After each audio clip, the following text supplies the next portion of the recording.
Innovative content. Global audience. Yes, it's another Sunday, and Daddy Chris is here, and this is Srtv broadcast. Sunday, we've turned Sunday to a very, very special broadcast. This broadcast is coming from Srtv, and it's a worldwide broadcast, and we call it a magazine show. It will be coming every Sunday from today on, every Sunday at 8 p.m. Nigerian time. What we'll be doing on this show, we'll be trying to look at. We're going to work with Srtv around the world. So tonight, I'll be introducing all of them. I'm good to say to you tonight that I will introduce you to Srtv Germany, Srtv at home in Abuja. I am broadcasting from London. You will meet Srtv from Canada, Srtv in the United States, Italy, and then Antigua and Barbuda. We'll all be joining you shortly, and as soon as they join, I will be adding them to the show, but slowly, because they are having some technical issues. It shouldn't be, especially those in Nigeria, they've managed to join. So I don't see any reason why they were having problems with those who are in Europe, and they come late, which is really not good. But we're going to get on with the job. What is the Srtv magazine show? It is good to know that Nigerians are around the world. We are doing great, and we've contributed to societies. This is an opportunity for me to tap on those knowledge, link them with people at home, and see how they can move Nigeria to the next level. That will be the essence of this show. Other than introducing the team to you tonight, I will be we'll be focusing on the 2023 election.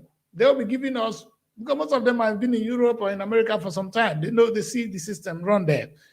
And they would like to tell us what they think is going on, whether Nigeria is moving forward or we're moving backward, and what we all can do to move Nigeria to the next level, because Nigeria remains the only country we have.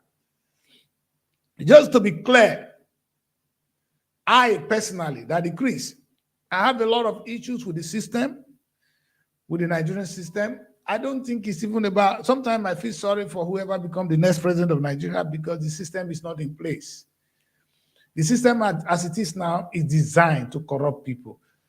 And no matter what we do, if those machineries are not in place, I doubt what our Messiah, Peter Obi, can do, really. Let me be clear on that before I let my people in. They are here now. Some of them are on the platform already. So I'll be bringing them in from time to time, and I'll be introducing them one by one. And I'll give them in so you meet them. But let me just make a quick speech before we go into that.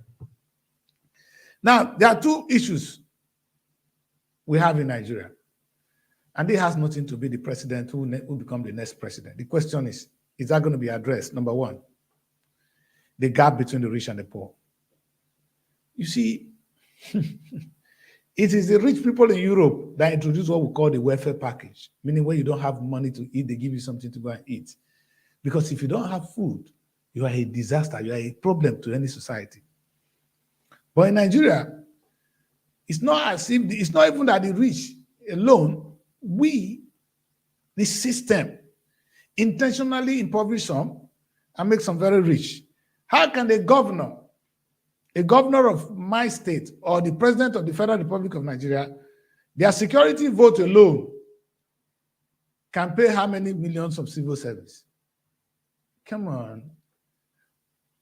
I know the governor of my state, his security vote is about 2.something billion. Let's forget about the security vote. How much do your average senator take home? And this is a country, it's a senator, to be sincere, they go home with about 100-something million monthly. But here we are, citizens, you're struggling to pay them 30,000 naira. It doesn't add up. And that is why, so what we are practicing in Nigeria is perpetual slavery. I'm talking from London now. I'm going to bring them in to say their own. We have what we call perpetual slavery. I don't know whether it's good. Perhaps I'm taking advantage of it as well. I run Srtv in the United Kingdom, and I now have the office in Abuja. And I hope these boys, they won't sue me after this. For me to get one good staff that know his onions in the UK, minimum will be £2,000. Say maybe I managed to push him for £1,800. And we're talking about 1.6 or 1.7 million naira for one person. That money can pay in fact, it will pay how many staffs in Nigeria. So what does that mean? It means that we are enslaving ourselves. This has nothing to do with the white man. This is not the Muslim and the Christian man. This is not the Yoruba and the Hausa. And this is about the system specifically in place to make some people poor. Maybe my people will talk about that tonight. Let me look at another area where I think we're really getting it wrong. Is the issue of law and order. The modern civilization code is respect for rule of law. I know those of you are listening. And I think you guys will have a lot to take away from the show tonight. Rule of law. These are things I will be asking people, I mean Nigerians who are running Srtv in different parts of the world tonight. I'll be talking about them, at least with them tonight. Rule of law. How can you live in a society where there's no rule of law? Now you hear today, oh, they kidnap people, everybody's running. Oh, they're killing people. People, in fact, dying on the street of Nigeria is okay. It's no news. It's all right to die. We live in a barbaric society. Nobody obeys the law. I can promise you that if I don't have my license, I won't sit on my steering. I won't even dare to sit, not to drive. Because if I do, I'm going to jail. But because I can give a policeman small money, I can drive. Why not in Nigeria? Wrong. And I want to talk about a small thing that concerns me, and I want to say that and keep quiet. And this is this. Back to the rich and the poor, or those raping the system. I remember when I came to Europe newly, a young girl said to me, a white girl, say, we are claiming that we are very smart. She was laughing. He said, how can I be smart if my leader will bring my money to Europe and my country come to borrow the same money and pay interest on our own money? That is our destiny. Deal with it. That's what your leaders are doing. And I can tell you right away that even those running for the office of the President of the Federal Republic of Nigeria, they are not free from this. I know one of them lives in Dubai. The other one he has been in England, but at least he's proud to say that he's not in on the chart. The other Baba, if you don't want to know how he lives here, at whose cost? Who gave him all that money? You see, and here my people are dying, clapping for them, shouting, amen, amen, amen. I can't do anything about it, but it will be wrong if we don't say what is right and wrong. Tonight we'll be looking at all that. Let me say this to you, those of you who think you are free from this. I'm not talking of those running for office, for president alone. Do you know, down to ordinary councillors, when they get into office and they manage to share some money, because that's all they do there, their children now study abroad. Now, and I want you guys to put these statistics down. In the United Kingdom right now, as a home student, you pay 9,000 something tuition fee. If you're a foreign student, it's 11,000 pounds, which is 10 million naira, plus 10 point something million naira per term, an academic year. I'm not adding every other money. The number of Nigerians studying in the United Kingdom, they will be minimum 5,000 times 10 million per semester, per term. I'm not talking, then calculate how much they spend.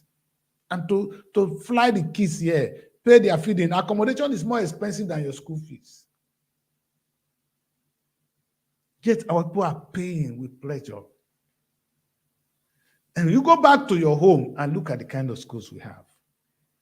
And because what I'm trying to say is Nigeria, they try to succeed alone. I'm saying you can never succeed alone. If your country is a failure, you are a failure. I tap into the success of United Kingdom. That's why I'm here now. Being able to talk to you tonight. It's not my own success. And I'm going to be talking about that when I bring my people in. But right now, right here, let's get on into the problem that the Chris talk too much. I like to talk, so let me keep quiet and get into it. Right now, my people, they are not all on the platform, but the few ones are here, I'm going to introduce to you right away. I know right now I have Samson. Samson is running Srtv in France. I'm going to bring him Samson into the platform. Samson, we are with you now. How are you? I'm fine, sir. I'm with you, sir. Good. So we are live on Srtv right now. You are welcome to the show. And Thank you very much. yes. So we are giving you time to talk about what is going on in Germany. Sorry, we'll be asking you what is happening in France. Oh, Faith Rabo is there too. These two French people, I trust the two of you. Hello, Faith. It's good to see your beautiful faces. Let me see the three of you. Faith, can you put your camera down and unmute your phone? We can't hear you. Okay. For some reason, our phone is on mute. You need to unmute your phone, Faith. All right. Let me remove Faith first. Faith, you need to unmute your phone. I know you can hear me. Unmute it and we'll have you back. Let me add, okay, young lady, can you unmute your phone? I've added Princess to the screen. Good. Princess, yeah, good. Hello. How are you? I'm fine. Good evening. Good evening. Now where are you? Where are you now? Where are you joining from? Okay, Abuja. You're in Abuja. Okay. Princess is Srtv Abuja. She will be representing Srtv Abuja tonight.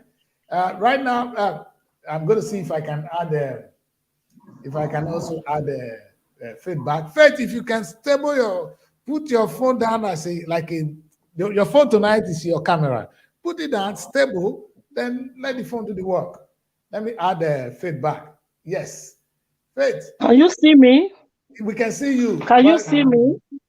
Yes, like this is better. Hello, we can see you perfectly well. All right. And if you go too high, we will miss your beautiful face. So don't go too high. All right, good. Okay. So you're welcome to the platform. A lot of people will be joining us as we move along. And tonight is the first of its kind. We are trying to get into the rhythm of what we are as a people, Srtv, the rest of the world. So we have Srtv Abuja, Princess Ikeke. Yeah, I will let you guys introduce yourselves. All right, this is official now. Whatever it is, you not need to listen to my people. So I'm going to give you a chance. I'm starting from top. I'm going to start with you again from Samson. Samson, please introduce yourself. Okay, my name's Samson Oboradia. I'm in charge of Srtv France, and my whole sister is there. Mm-hmm. We both are from France, and okay. I see that we are doing good. I'm thanking every one of you that is going to watch us today. You have to contribute because we're going to talk about our country and some other things in our lives that will benefit the youth back home and us in Europe. Thank you very much.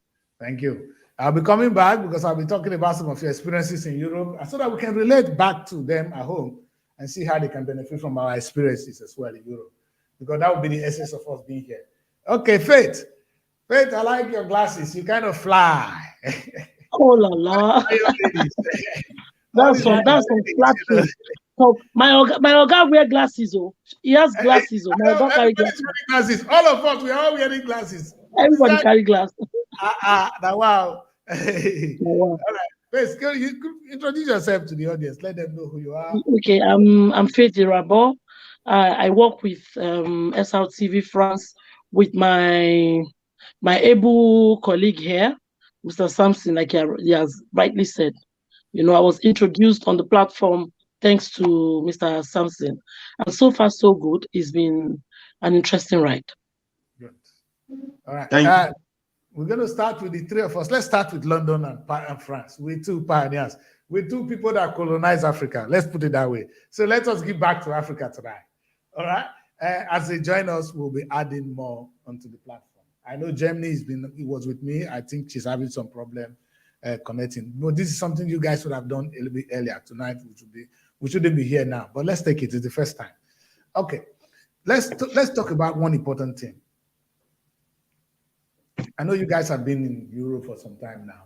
We let you experience, you have been here for some time. You've seen how people practice politics. It is during election, you don't think people are going to be killed. It's not a do or die thing. The politicians behave themselves and they get voted in and voted out.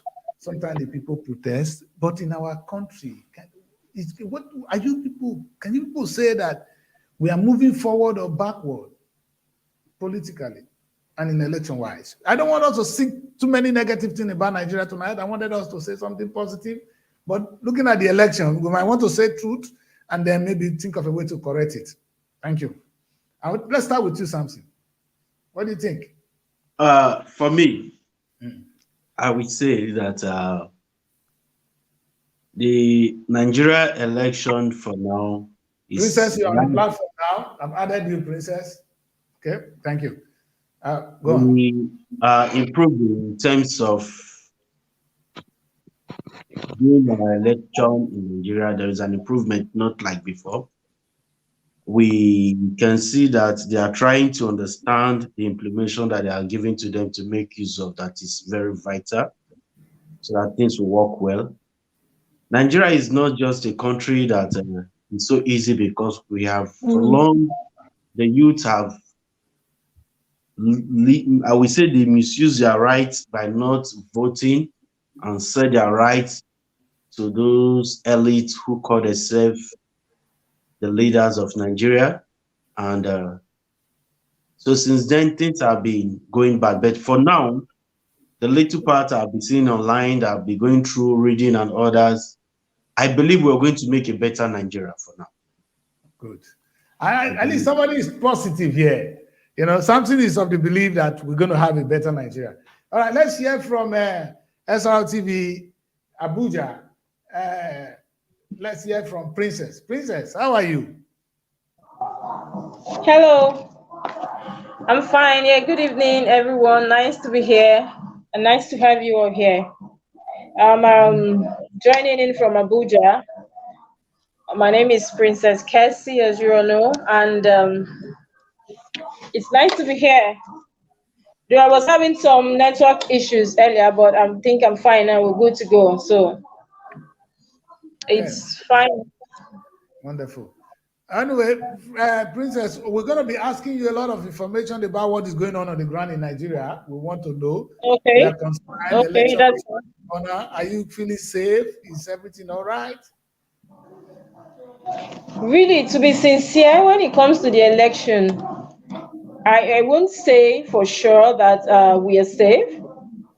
In as much as we don't want to paint the country or the people black or negative, we're going to say the way it is regardless.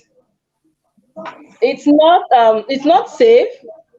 Like as we speak, a lot of kidnappings, a lot of issues, insecurity issues are here, up and down.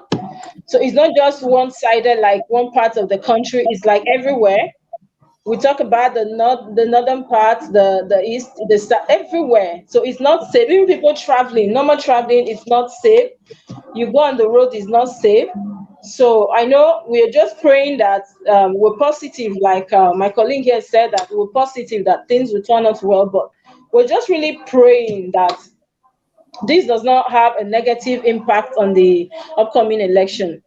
Because when the security is not tight, you don't expect people to actually come out to want to exercise their franchise. I won't, for instance, risk my life or that of my family members for anything, because in as much as we want the good governance or the good government people to come in, first of all, you have to put yourself, you have to be selfish with yourself. Because we live in a country where if something happened today to you, like you're gone, it's nothing, nobody do anything about it. It's just you're gone, you're gone. So I'm thinking that all hands will need to be on deck. But before then, I'm not even focusing on the youth right now. As we can see from the youth, the energy here is like 100%. Like people are tired of the whole economy thing. People are tired of what they've been going through, and then they are really carried up seriously. But first and foremost, let's look at the security issues we have, because you would not want to risk the life of people coming out. I know a lot of people, like I said, somebody told me today, so a guy told me today that he's not going to vote. And I asked why, that the security issues, that he's so scared of what is happening now, talk more of that day of the election. So we're just, we're hoping during the course of this discussion today that maybe we'll be able to elaborate on how they can improve on the security, what they need to do so that people will be free to come out that day. Yes. Agree. Why will I go and get myself killed in the name of voting? That is one thing. And maybe that's one That of is those things the that issue. educate us. Yes. You know, the right of every first human being is right of self-defense. And if you Yes. cannot defend, if you are not alive, you will not be defending yourself. So the first thing is to Oh, defend. And one of the wise things to do is to be alive. Staying alive yes. is a natural instinct. And if people are not safe going to the boat, in fact, they are not safe now, are they going to be safe on that very day? That's a big question, you know. Are they going to be safe on that very day? Let's hear from Faith. Faith, I know you're no more back home, but can you imagine this kind of thing happening in France? You know, this kind of scenario where we find ourselves now. No, first and foremost, no, there's no way. There's no way. I don't know about 50 years ago or even 30 years ago, but the France of today, that is the last thing that will happen. Insecurity. Insecurity, there could be kidnaps, you know, here and there. Like, I would say on the scale of 1 to 10, I would say like 1 over 20 is kidnapped. It's very, very rare. Then insecurity, how are you going to explain that? You don't just, even the police here don't just walk on the street with gun. They have teasers. They don't just shoot. When we talk about insecurities, like what Cassie said, for me, insecurity begin with the Nigerian police. The way they kill innocent, harmless citizens. Recently, like last week, this lady that has been waiting to get pregnant for many years, what was her offense? Just coming from church, and you wasted her life with the pregnancy, twins pregnancy. How do we explain that? Sincerely, that can happen here. It cannot happen here. It can't. That's not explainable. I can't find any justification for that. And I see somewhere the CPR was trying to justify he's a very gentle man, he's a very nice man. Go and tell that to the dead woman and the twins. What I'm trying to say is we need security. The security starts from the government themselves. They need to protect us, because it is not my sister that will kill me, or my brother, or just anybody on the streets. The police have a large role to play in this. And this goes also for the election. I'm scared for my family back home. On the day of the election, you go out, they will be trigger happy. They will shoot anybody in the name of any excuse. They will kill anybody just because they want their person, to get this vote from the local government level. It's crazy. So I am really, really scared. I'm scared. Unless what I see, the possible solution is if Buhari and his team can bring in international Interpol. I don't know how to put it. Let this thing be handled not INEC, Nigerian police, EFCC. I don't know, but let them bring in foreigners that don't have anything to lose. Let it be fair play for everybody. That's the only thing I see here. But once it is one person in one person, there's always somebody jeopardizing the effort of people, and that is where I am really, really afraid. That's my point of I don't know. Yeah, that's what I feel. We are not safe. You said it all, Doctor. You said it, and this is really scary. How do we live in a country where the number one job of a government is to protect lives and property? The essence of having government is protection of lives and property. Those of them in the House of Assembly know that.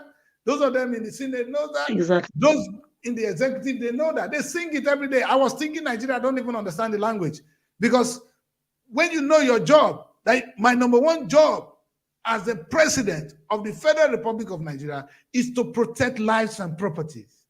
And Buhari cannot pretend that he's not been hearing all this ugly news. You know what I saw today? I was crying. I don't know whether that news is true, but when I saw that on my system, I was literally crying. Things don't get to me. This poor girl, I think she's from Abia State. She went home. Military young lady, 23 years old girl, who probably finished youth service and decided to join the Nigerian army. She got home. I can't show that image on this platform. In fact, they tied her down, got her, stripped her naked, and they were telling her that anybody that joined the Nigerian army is gone. and they actually butchered her.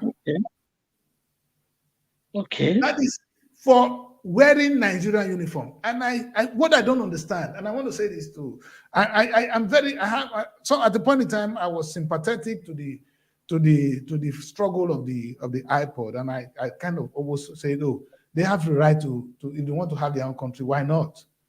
But killing your own sister in the name that they are, how has that poor girl betrayed you? Why don't you go and kill the governor?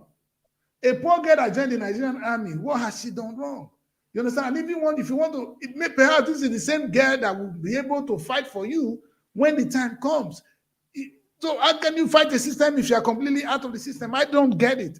In fact, I was crying. I don't even want to count how they burned some reverend fathers down. They burned the man to ashes. So if you see the news today, I didn't want this to be part of this discussion, but it was sickening. And this is going into an election a month away. You know what surprised me? Maybe the government, they are doing something about it, but I don't seem to get it. You understand? If there's in the United Kingdom, kill somebody you know, they will find you. You understand? But for people to come and burn people alive, clear, and nothing is happening. What's going on?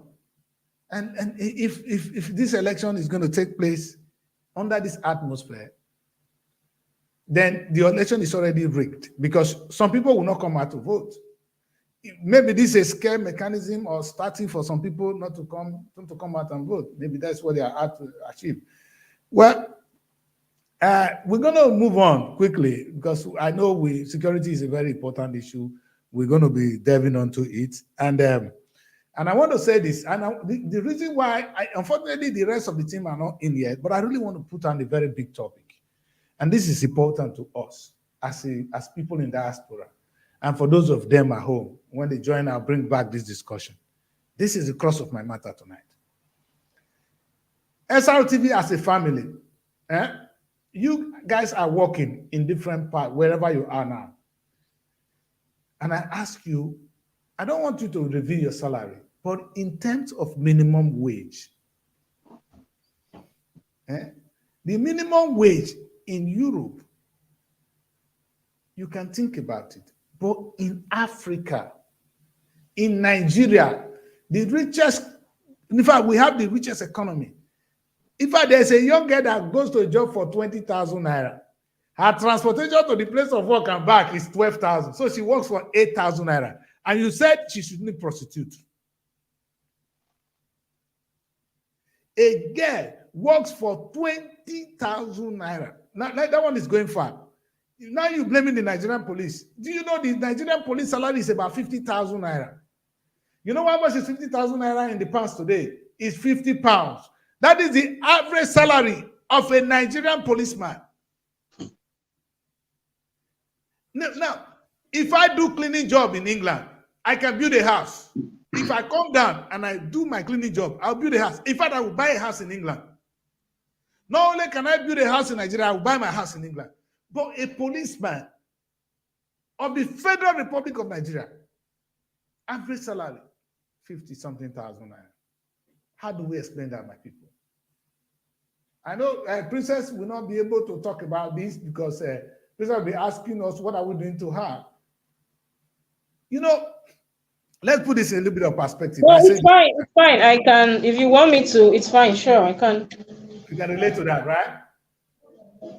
Wonderful. Because what I don't understand is, most of us that came to Europe the first time, before we got in our papers and get settled, the job we did were, minor jobs, any other job, cleaning, maybe working in the factory and all that. We get paid so well that we build houses in Africa. But here, in this country, in fact, a cleaner will earn a decent wage and respected. But in Nigeria, a cleaner is what? Like somebody you mash on the foot. That is an example of how we treat ourselves.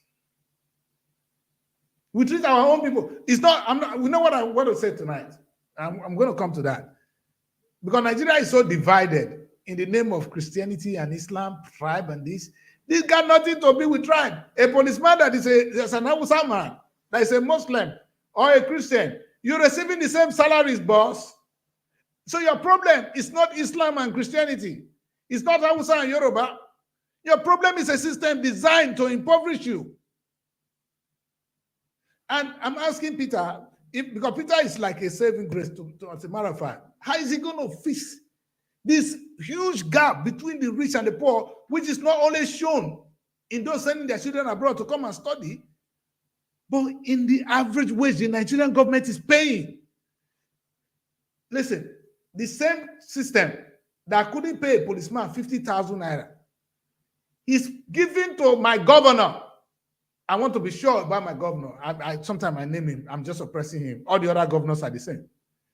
They earn close to 2-point-something billion naira as security votes. This is the same security we talk about now. Security that they don't secure also, but the COA security vote is 2-point-something billion. I don't know how much the president is taking home as security vote. How do we explain that? Let's listen to Princess. How are you people dealing with that? That you are paid peanuts for your hard work when you know it cannot happen like... I don't know whether these people are aware that what is going on in Nigeria is slave trade, is modernized slave trade, institutional slave trade. Not even when the white people came to take us as slaves, the only thing they call us slaves, they were not paying us what we're supposed to earn. Otherwise, they didn't hate us. They didn't hate our color of our skin. It was not hatred. They needed workers for free. And at least they were even feeding us, the slave. But today, in our own country, where we say we are not slaves, if you pay a man that carries a gun 50,000 naira, who is he?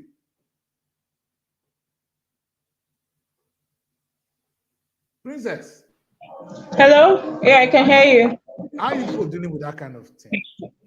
So let me correct something, sir.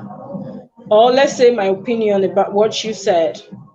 Now, when we talk about the police people, for instance, a policeman earning 50,000 naira monthly, that is not enough reason to do what they do or not to love the job they do, because we're all in this.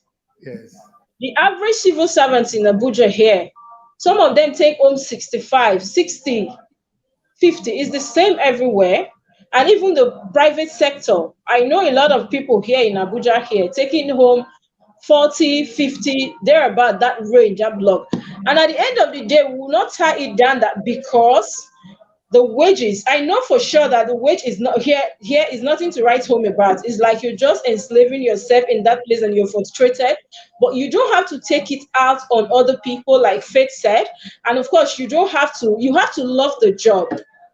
I know what I go through also. Other people everywhere, they go through the same stress, the same thing, but it does not mean that because the wages are small or the salaries the salary they're earning is very small, then you take it out on the society. First of all, the ethics of your job as a person, as a professional, or anywhere you find yourself is to first of all put your job and love the job you do.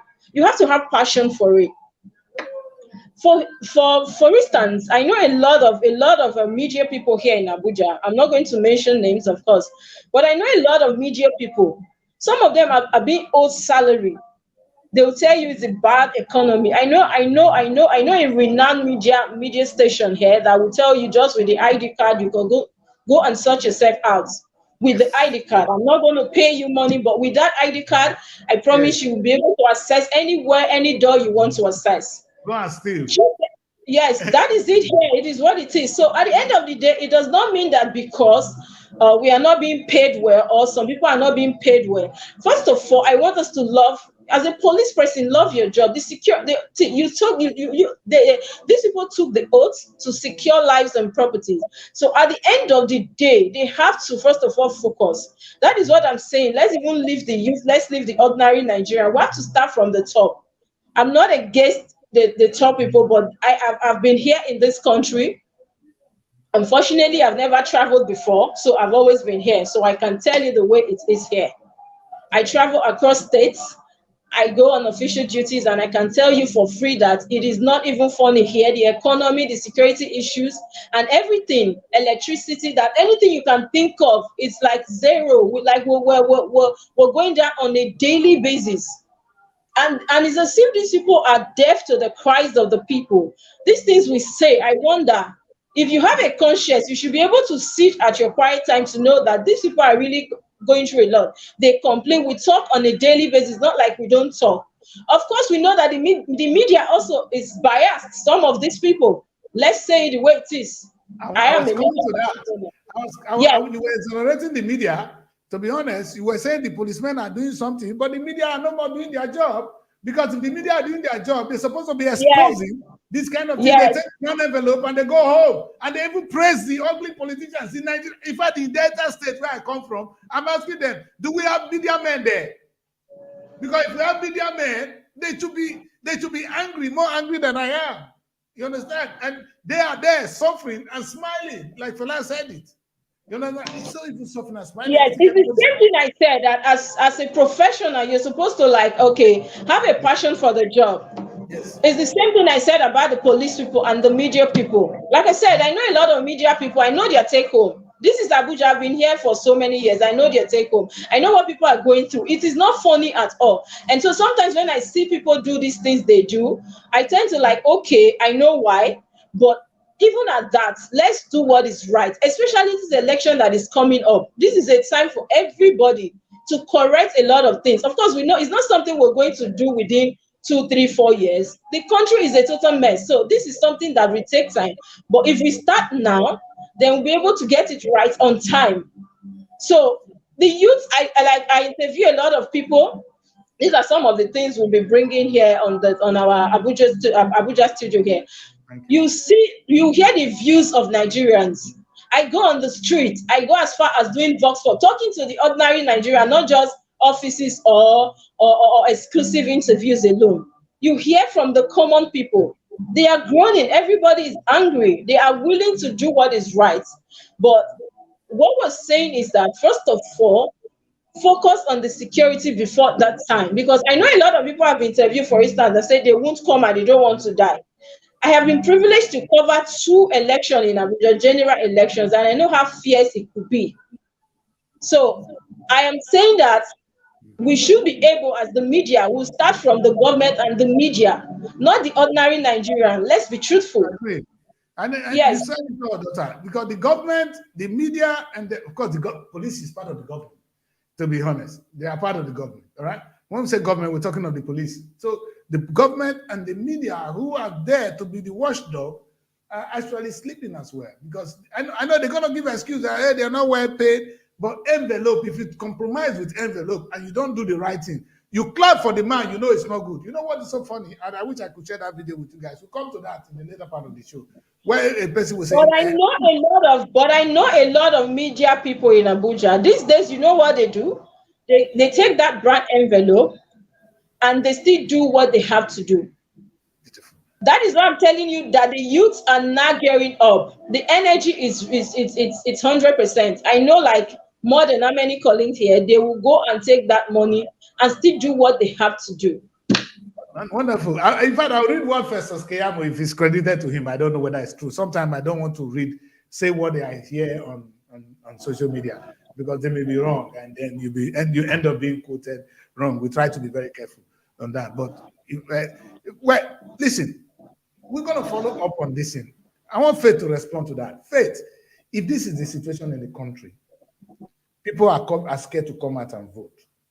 And Faith, also, Princess is saying that the amount of money you paid is not enough reason to actually go to where they are now. Where is the hope for us? Where is our hope here? Where are we going? Our hope, for me, like I said before, I sincerely think the future is now. The future is us. The future are, the youth. We have, if this PVC, I'm saying this because we can't go home for now to vote for one reason or the other. But for those that are in Nigeria, like Kessie, my own opinion is, our way forward is that PVC. But at the same time, we are all scared of going out to vote because we don't even know if we'll be the sacrificial if lamb. you come back home. Yes, if you go to vote, whether you come back home. Princess, on your phone so that we can hear you. On your phone, yes, go. On it. I said that is the main problem we're having right now. Is that fear of the unknown. You wouldn't want to be like you said. My children need me. Of course, I don't want to either. So I'm saying that first and foremost, let's focus on the security to be sure that that day we don't have issues. Like I said, I've covered elections before. I know how fierce it could be sometimes. So it's a game of sometimes it could be very risky on that day. So and I know I'm not like I'm trying to cause unnecessary tension, but I know that God will take control. We always look up to God. But I know that day people will come out and vote. But I also know that a lot of people will stay at home. Let's face it. Let's say the way it's not about collecting the PVC now. Will they come out to vote? So one thing is collecting the PVC. Another thing is coming out to exercise your rights. And I know a lot of you, like the person I spoke to this morning, told me the youth said, I am not coming out. My family is not coming out, but I have it. But if it's in front of my house, I can quickly come and vote and run inside my house. I wouldn't want to die in the name of Buhari, Atiku, or Peter Obi, or whosoever that is coming. And that these are the issues. We just pray that God's willing that everything will come out, will turn up well. But I'm really hoping that the security will have to sit up. And these are the issues. When we talk about the security, they hear us, not like they don't hear us. But are they willing to do anything? I'm not sure about that. So it started from we being impoverished, bad salary, and now security to scare us from voting. 21st century Nigeria. Samson, where are we going? You said you were positive that you think we are heading in the right direction. Where are we really headed here? Yeah. I will still say it again because I believe on the youth that what they are doing today, going from door to door, house to house, one offices to others to inform the people that they should get the PVC. This is not the time of era that they are afraid. The people who are afraid are those people who have too much money in their pockets that are afraid to go out to vote. But the youth who need a better life, those who have called, who have really talked to back home, and what I'm seeing online, on internet, I believe most of the youth will come out. And the security aspect of it is not in the southern part of Nigeria, it's in the northern part of Nigeria. And serious. What happened in Igbo land is it's not the killing in Abia State. It's not in the northern part of Nigeria. These killings are people who are killing. When last did you come to Nigeria? Huh? When last did you come to Nigeria? I was in Nigeria this year. No, I'm talking to Samson. Good. Samson has not been home for some time. He said he's home. You see? So you will not understand what we'll go through. Maybe, sometimes in news, let me tell you now, the media have a way of lighting, like making issues very light sometimes. But once you hear and you travel from state to state, you will know how serious this is. Like as I talk to you now, for instance, you want to travel from, let's say, the southern part of the country to Abuja or Lagos. Like getting a flight is it's out of the world. You are not able to get flights because from now to like weekend on Wednesday is already fully booked. People are afraid of going by road. People are afraid of even traveling with the train. The other day, last week, the train flying Warri Abuja. People were kidnapped. Yes. So it's not easy here. It's usually easy when people say that. Don't worry, they will come out that day. But let me tell you, everybody loves their life. Let's say it the way it is. You have to put yourself. Yes. I want to agree with you because the last time the kids came out to protest in 2020, Yeah. It was a peaceful protest. They were shot. Gone. So are we sure similar thing will not happen now? It will be hijacked, and they will not and yes, and they will not label it that they wanted to rig, or they wanted to go away with ballot board or something. They will just wrap it around something, and that is it, and nobody do anything about it. I know a lot of people during NSAS that lost their lives. What are they saying now? Nothing. So at the end of the day, in as much as we the youth, we are willing, like I said before, the energy is like 100%, a lot of people, but these same people, like I remember then during protests, I remember what this my friend did, the extent at which to which he went, and even during recent issues, one of the rallies, I know what he did. He mobilized, he did this and that. The change must come. But not as of this morning, I'm giving you the report. What he said, that he will not be coming out. The family will not be coming out. Say, forget this PVC. After all, something will happen and nobody will know that something like this happened. You're gone, you are gone. And that is it. People move on quickly as if nothing happened. So we're only praying that the security by this, like from now till that time, will be okay, more than the way it is now. Like I tell you something, it is really bad. It is really bad. It is bad. Like this morning, if you watch that video of the Reverend Father that was burnt alive, it's not something you want to see. Yeah. So these are the issues. These are the issues. We have to say it the way it is. It's not about saying like everybody, the old, the young, the youth, everybody, they are willing to come out to vote. Everybody is actually willing, because we are all tired. It's pressing on everybody, except for you guys, of course, over there. People will not understand anyway. So I understand. Well, we feel you. We feel you. We feel it. We feel it. Personally, we've been fighting, for those of us in that we've been fighting to The only vote. thing that I just want to be positive. Yeah, I understand. I just want to be positive because I see my country growing again. Anyway, The security aspect of Nigeria today is going to be resolved by the new government, not those old elites that have been in power for so many years, but those who can move us to a better country. Nigeria is a great country that I've seen my country. Fine, I'm in Europe, but when I do some statistic between Nigeria and Europe, our expenses and our economic and that, I see that we have a better country, but we just have a problem that when we have the elite who embezzles the money of the country, money being spent for security will be embezzled, contract will be awarded out, and they don't do this job. That is the problem we are having in Nigeria. And this problem lies with even we, the citizens of Nigeria, not only the government. The citizens, they do contribute to it.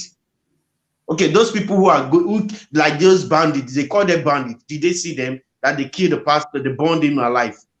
If they see them, what did they do? Nothing. But it was published as that a priest, a Catholic priest, was burned to death, and the video was there. But there is something I want us to understand. These people who are doing this job, they are working for the government. They are not just doing it themselves. There is a man who came out some years ago, was talking about how Nigerian government is being ruled by some bandits and they are in power. And we know, the government know. And they still allow them to leave instead of putting them to jail so that there will be little peace. You see, when your elites are too rich, that they are, the elites of Nigeria, they are too rich, that they are above the law of Nigeria, that you cannot even arrest them. It is when they are leaving power, you see the Nigerian government is trying to arrest them. In Europe, they they call and they drop you in power.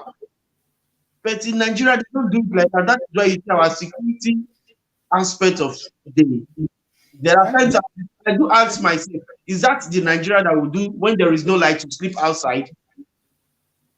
That you cannot for night again.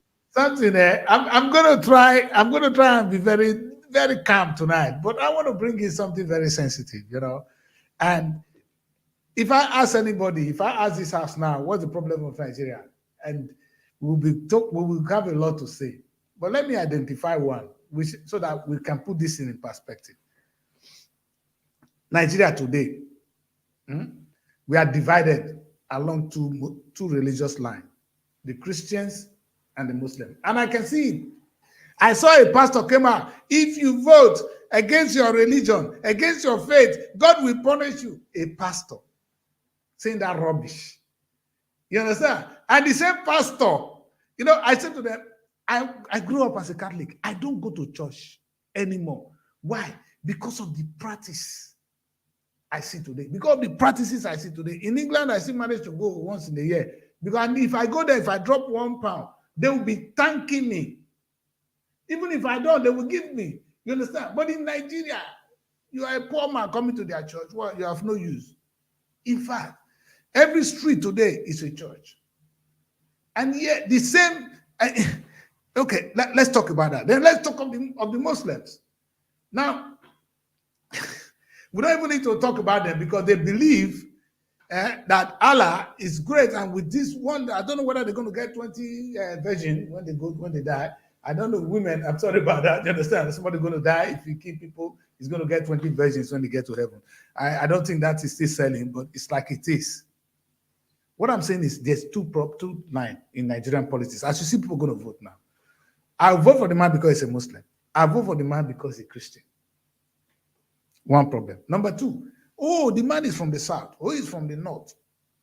I vote for him because he's from the south and from the north. So we don't vote for the right person who can do the job. You vote for the man because he's a Yoruba man, or it's an Igbo man, or it's an Hausa man, or you vote for him because he's a Christian or a Muslim. But you do know that one is not going to, that one is really not going to be, it's going to mean anything at the end of the day. And a Yoruba man like me could end up destroying Nigeria. And because I'm a Yoruba man, I said he must go. That is major problem we have. How do we even address that? Because even if they're going to vote, those going to vote, on a good day today, Nigeria should have been, in fact, Nigeria should have decided. Before now, we should have decided now that this is the person we need, because it's clear that the country has been misled. We know where we are, we know where we're going. But we don't seem to be speaking one language, because you see the Muslim talking, the Christian talking, you know, and at the end of the day, the things they are saying, you ask yourself, where's the sense in it? Is my problem Muslim, or Christian, or who can do the job? For a pastor, you know, and I said to myself, I feel sorry for Peter Obi when I heard that man. I said, but Peter is not telling you to vote for him because he's an Igbo man or because he's a bloody Christian. Hello? The same pastor, I don't know whether we see all this thing on this thing. I was very angry today. A pastor in Nigeria that is claiming all that, what does he do? He makes so much money. He builds schools. The poor people that contribute the money, children cannot attend the same school. I went to a Roman Catholic school for free. Growing up, I attended a Catholic school for free. When the missionary came, they were building schools. The churches today, they build schools. Children of the people that contribute the money cannot attend. And then you are telling me, oh, you must vote for a Christian man. Why would I want to listen to that man and vote? Princess, how are you people handling this, your religious crisis? It's in the head, it's in the air. Even if we don't say it, it's more annoying than even what we're talking about now. Princess, you're happy. That's true. That's true. We have issues of, oh, this one is from is my religion, this one is from my region, this one is this, and this one is that. But I think also that people are becoming wiser.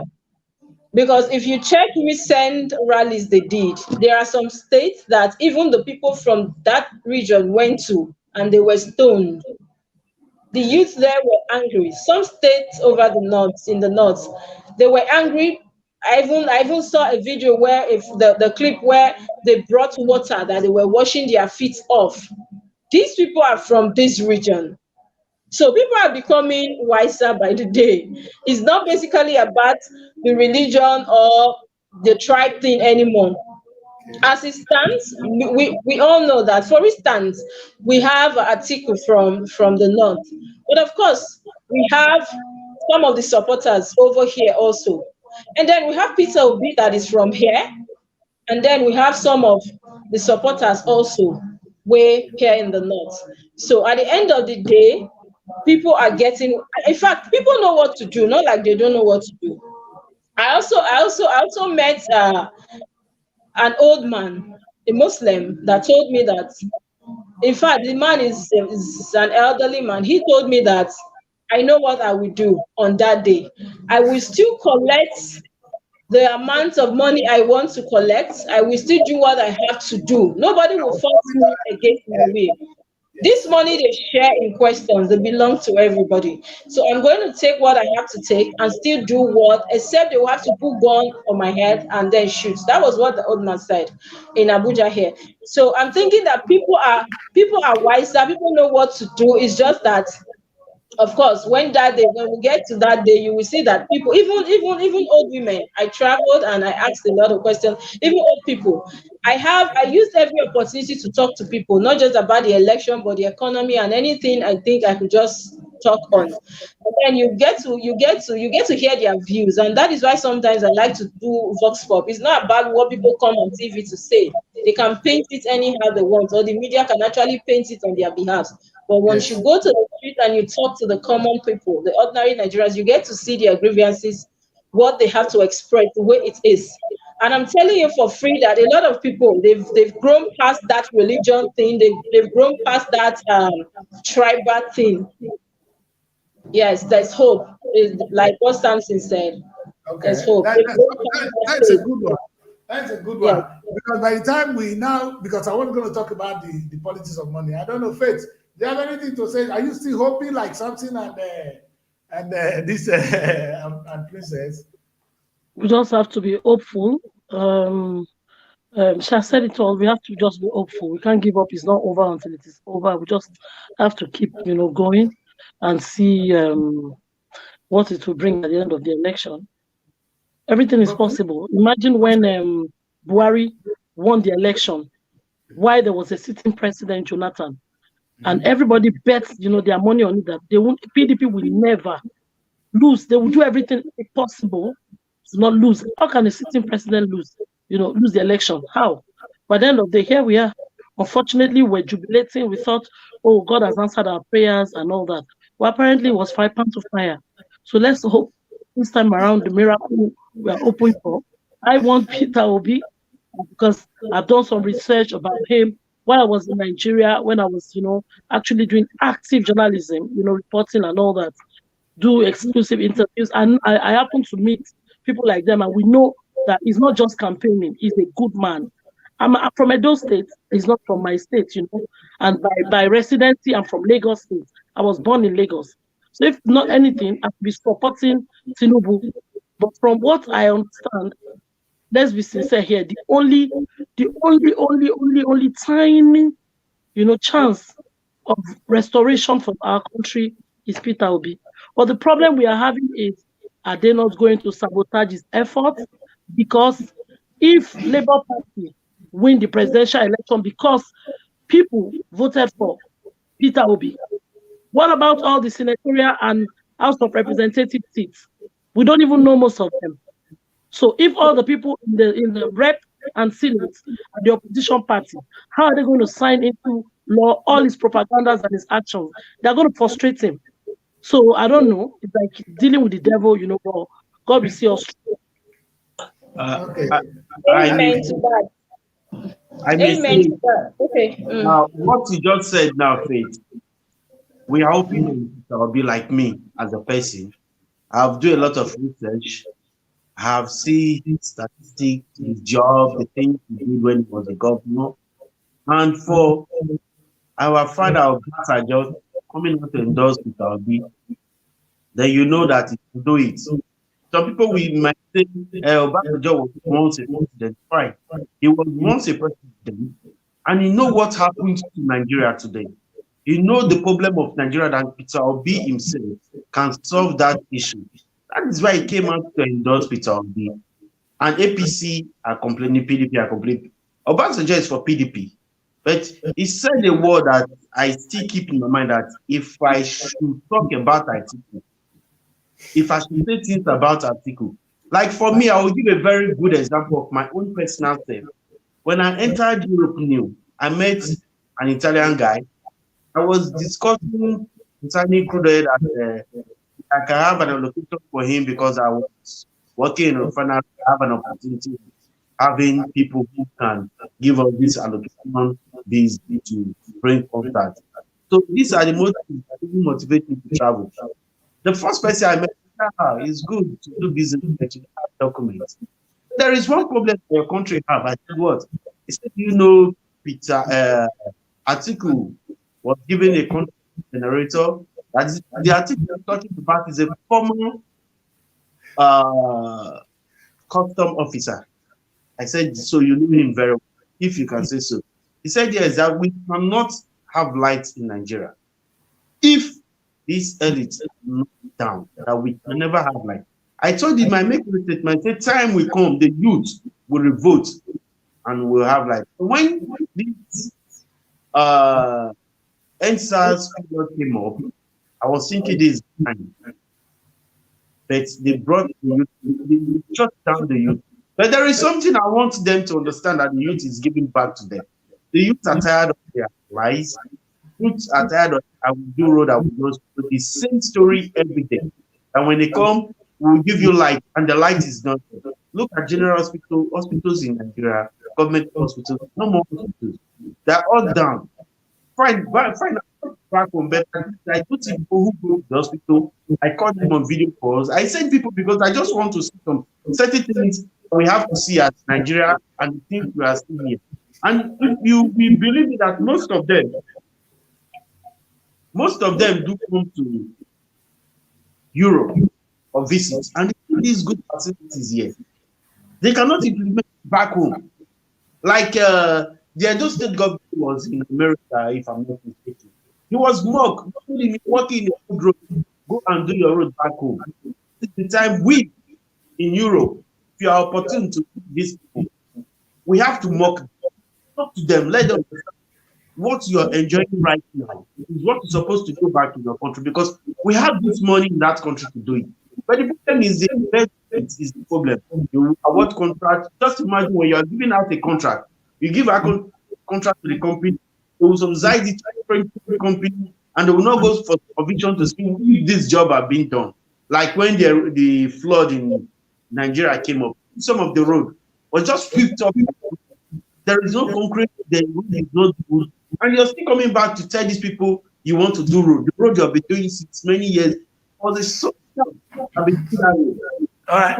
That's it. So these things, what the good thing about it is most of them are speculation. I know some what you're saying are facts.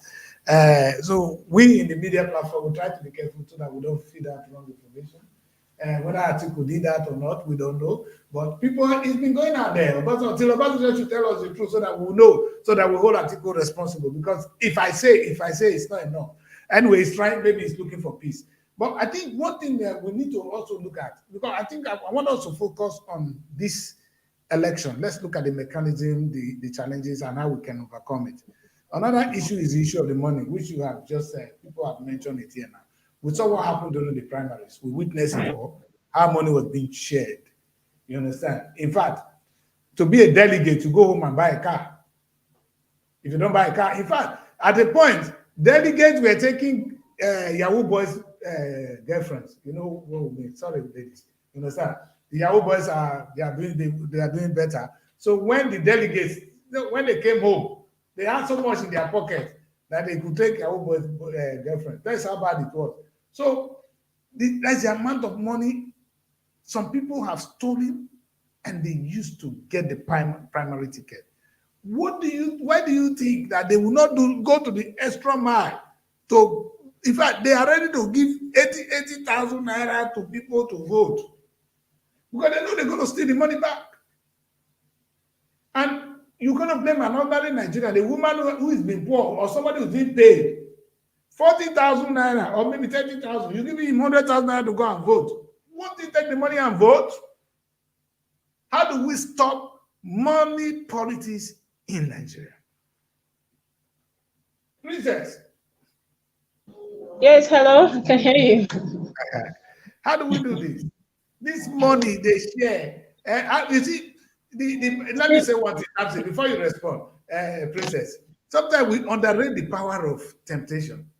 The Bible, when Jesus Christ taught us to pray, I always follow that place. He said, there's a portion where he said, lead us not into temptation. He didn't say, I will overcome the temptation. He said, lead us not into temptation. I said to my wife, if you, I won't put you in temptation. So because if temptation will come, you will fall. You don't put people to temptation, they will fall. You understand? Now, people will be tempted with such a mouth-watering amount of money to get the vote. And they will get it. And our destiny, we can keep saying they sold it, but these people are in a position where they are, the temptation is so much. Come on. Are you saying if you were in the delegate, they're sharing $15,000, and later they begin to they share 20,000, you will take your 20,000 and go home? Princess. Like when we talk about money politics, here in Nigeria, for instance, here in Abuja, it's something that is really, really sad. Because like I said, it's not about just getting your PVC and then coming out that day that I want to vote or I'm ready to vote. Yes. The issue here is your conscience. Do you have a conscience? Do you want what is right for you and for everyone else? And Because I remember don't forget the temptation element. Don't forget the temptation element. The money is tempting. It's big. Is what I'm saying. The last elections we had, do you know a particular estate in Yanya, Federal House in Yanya, to be precise? I saw what a political party did there. It was horrible. Like this was not hidden. They came with so many Ghana must go of money, raw cash. So what they do is that they stay there and they tell you queue here, and if you are coming after, they will give you a bundle. Something like you said that very, very, very tempting that you can. It will take the grace of God for you to say, no, I'm not coming. And so so I know how it is. I know what people go through when it comes to that place. You are it's as if you're standing between the devil and the red or whatever.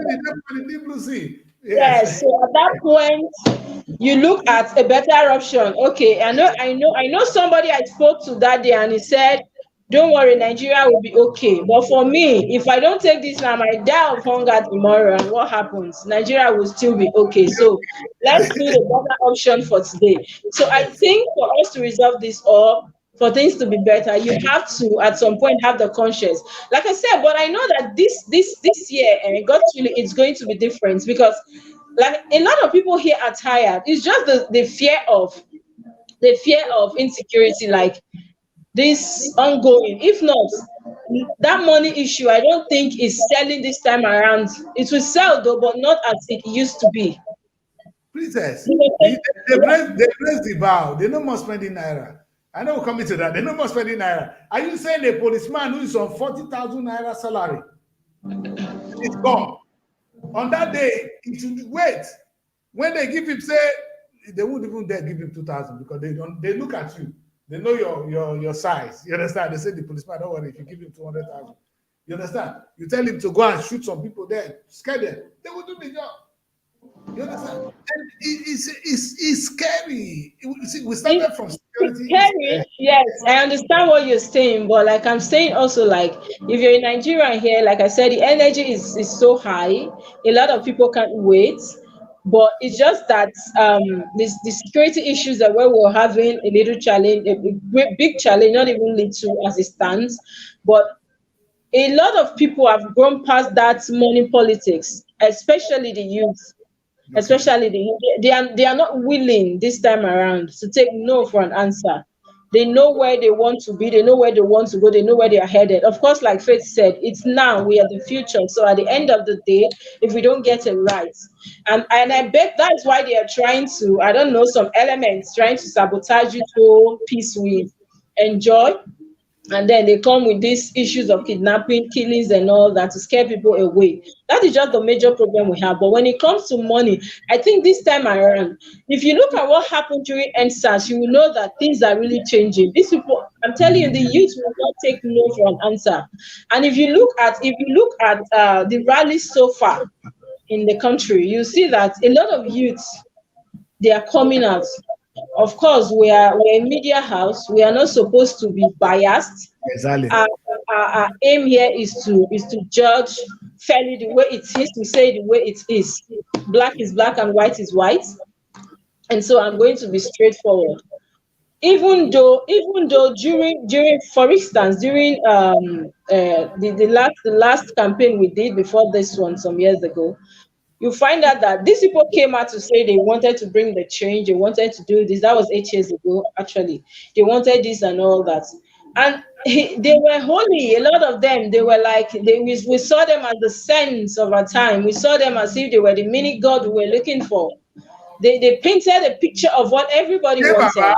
Everybody wanted these things. But look at us today. So one thing I want to say here is that I don't trust politicians. That is the way it is. These people can switch really fast. They say something today and tomorrow is another. And Faith said something.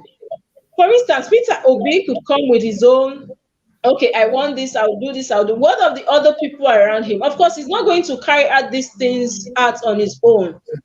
He's going to delegate these duties to people.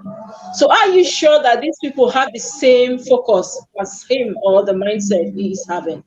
So these are the issues. But when we talk about money politics, it's dying. We know, of course, we know this year is going to be fierce, like I said earlier.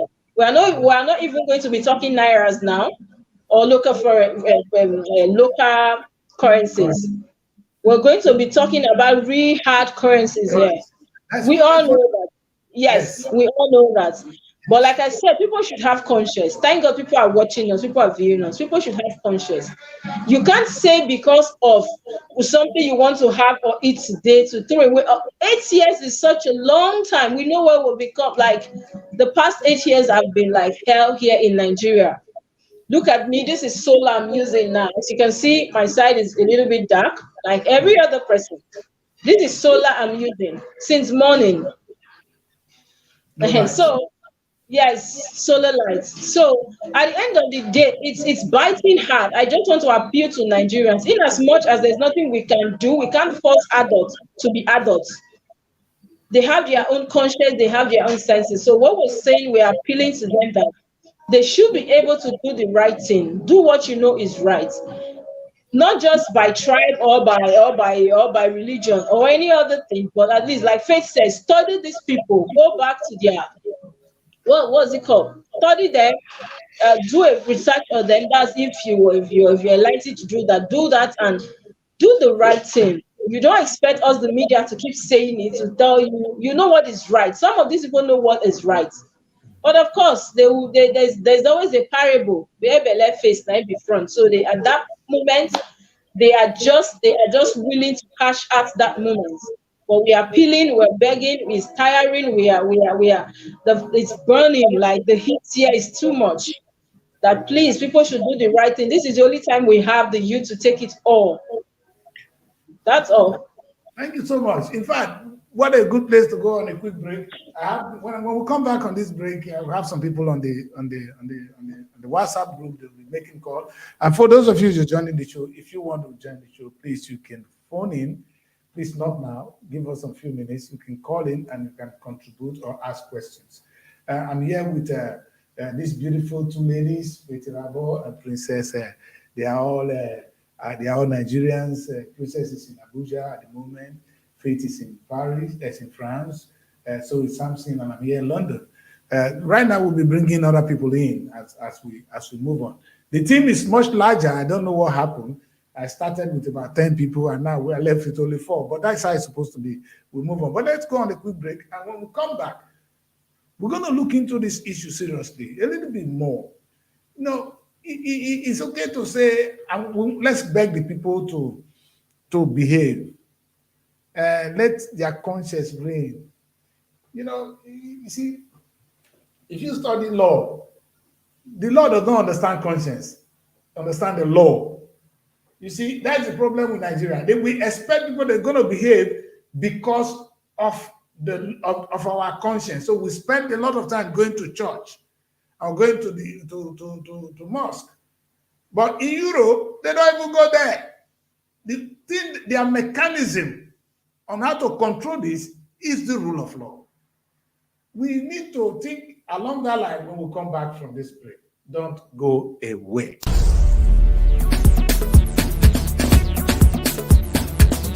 Srtv. Innovative content, global audience. Okay, we are still here in the studio, and this is Srtv Magazine Worldwide Broadcast. With me is this powerful something. Princess is here tonight. She's been rocking the floor. It's good to have you, Princess. You are a trained journalist and you're doing the job, and you're all doing the good thing. So the topic is the 2023 elections. Where are we going as a people? We started talking about the insecurity challenges we have in the country. We talked about money politics. We talked about the issue of religion.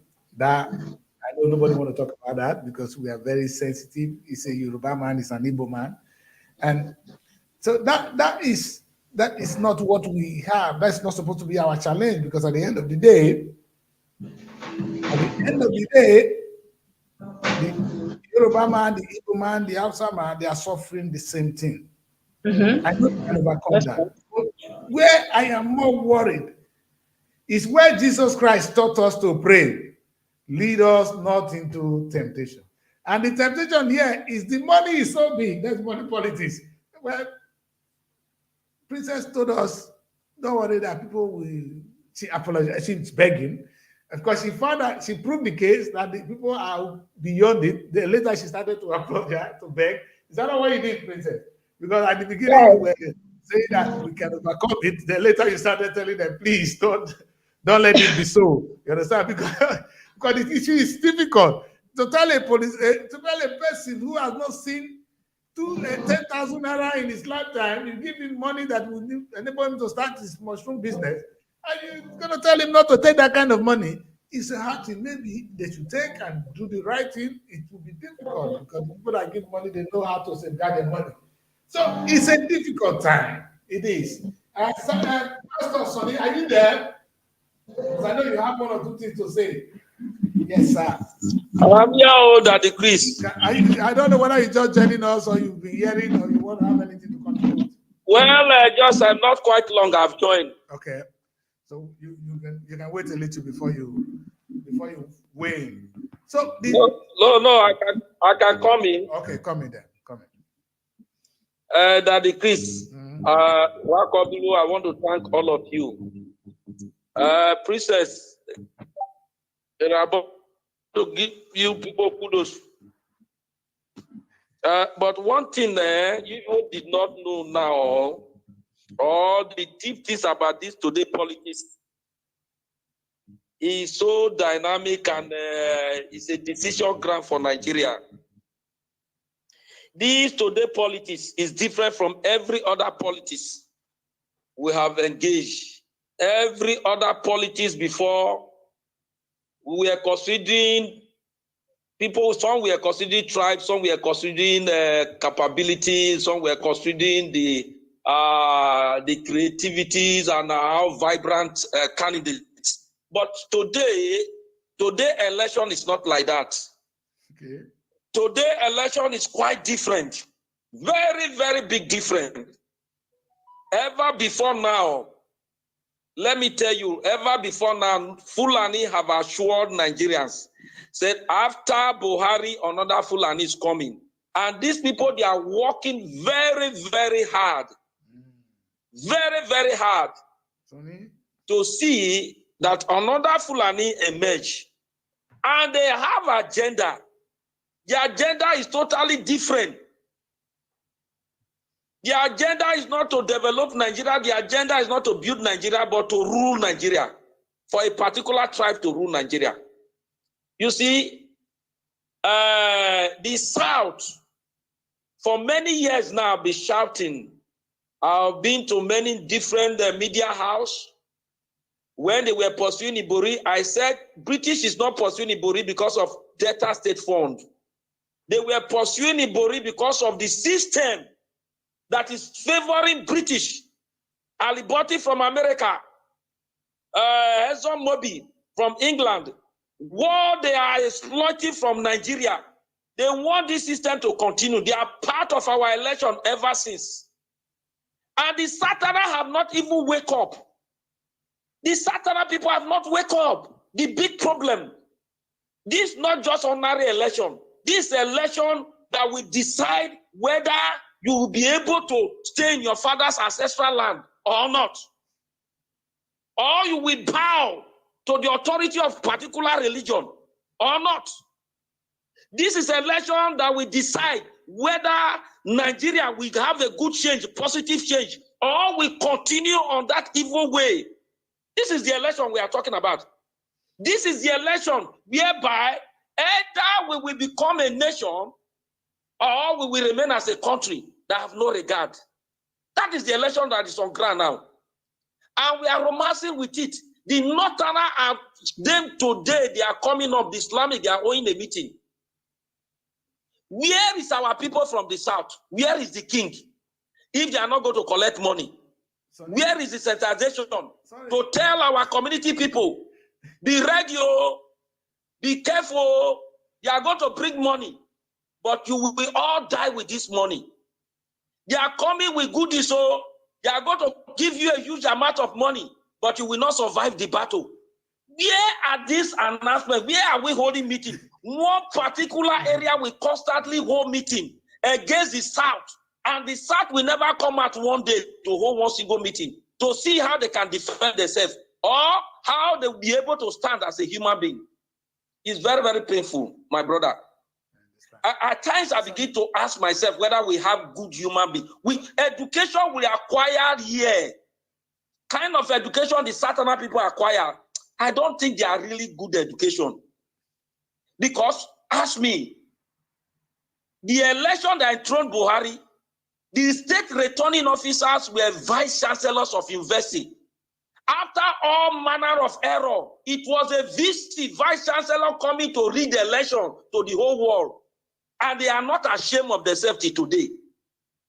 Election that has almost buried this country. A regime of government that almost have sink every life. People are escaping from Nigeria day and night. They are running. And yet you still have a graduate supporting these so-called bad people. A graduate, a master degree holder, a professor, Dino Melaye, good numbers of them, they are still supporting this evil. If we are to, no, my brother, are you blaming, are you even blaming those ones that are coming out, they said they want to rule?